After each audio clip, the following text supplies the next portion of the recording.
abdachiisaa oduu gammachiisa araarri fi jaalalli waaqayyoo isiniif haa baay'atu jecha waldaan sagalee fayyinaa konfiraansii afuuraa guddaa karaa imoof onlaayiniidhaan isiniif qopheessitee jirti.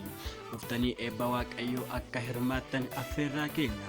Tajaajiltoonni guyyaa isaa isin tajaajilan hundeessaa waldichaa Raajii Gizaachoo Siyyum, hojjetaa wangeelaa Kamaali, Raajii Gosaa, hojjetaa wangeelaa Girmuu fi faarfattuu Biiftuudha. Gaggeessitoonni waldaa Birquu fi Abbabuu yoo ta'anii guyyaan sagantichaa guyyaa 12-27 hamma 29 bara 2014 ta'uu jimaata hamma sanbata guddaa galgala sa'aatii 2 irraa eegalee sagaleen waaqayyoo adeemsifama.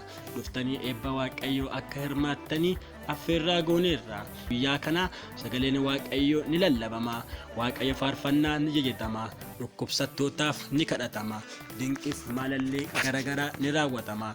Kottaa hirmaadhaa. Shaaloom shaaloom isin jaalanna.